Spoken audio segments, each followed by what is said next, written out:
wabarakatuh. Bismillah wa syukurillah wa ni'matillah la khawla wa la quwata illa billahil aliyyil azim. Amma ba'd. Yang dirahmati oleh Allah, mahasiswa-mahasiswi kami di semester 1, mudah-mudahan sehat selalu di rumah masing-masing. Kita belajar kembali yakni dalam daring. Akan sampaikan mata kuliah studi Islam Asia Tenggara, yakni kita fokus kepada bab studi Islam sebelum kemerdekaan.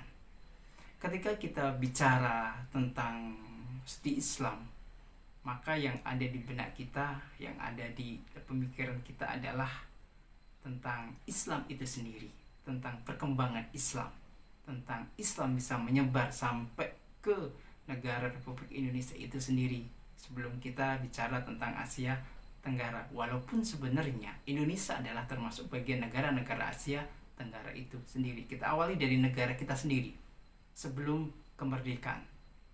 Maka perkembangan Islam di Indonesia sebelum kemerdekaan tidak bisa lepas dari studi tentang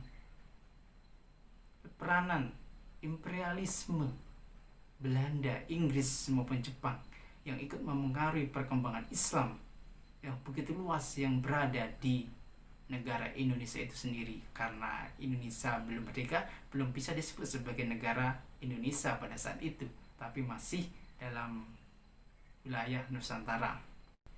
Tentang studi Islam itu sendiri sebelum era kemerdekaan, Islam disebut sebagai mana datangnya ke Indonesia dengan proses Islamisasi yang kita bicarakan di siang hari ini.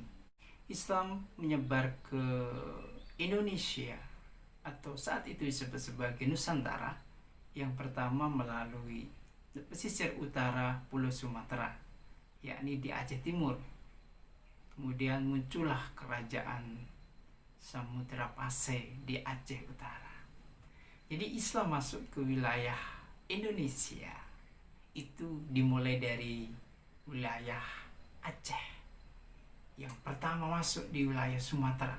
Maka tidak salah ketika Aceh itu disebut sebagai serambinya Mekah, karena di sanalah awal mulanya sejarah Islam masuk pertama ke Indonesia dari pesisir utara Pulau Sumatera. Terus yang kedua, Islam masuk ke Indonesia melalui pesisir utara Pulau Jawa yang kemudian meluas sampai ke Maluku dan beberapa abad menjadi pusat kerajaan Hindu, yakni kerajaan Majapahit ketika itu. Maka tidak terlepas dari peranan Wali Sembilan atau yang terkenal dengan istilah Wali Songo, penyebar agama Islam di Pulau Jawa. Yang paling dahsyat adalah penyebaran Islam di Indonesia dengan tidak dengan jalan peperangan, tetapi dengan dakwah yang sangat sejuk dan damai.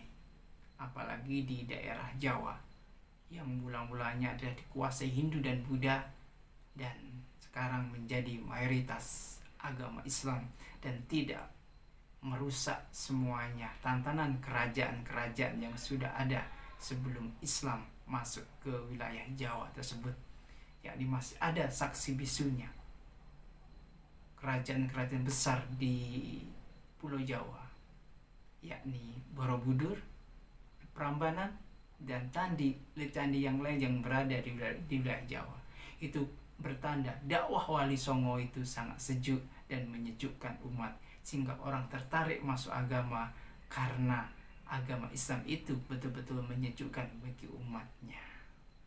Sekian mahasiswa-mahasiswi, di pertemuan yang ketiga ini kita bahas sedikit mengenai sejarah masuknya Islam di Indonesia, membahas sedikit tentang studi Islam sebelum kemerdekaan, yakni bab perkembangan Islam sebelum kemerdekaan negara Republik Indonesia. Demikian yang dapat saya sampaikan. Kurang lebihnya mohon maaf.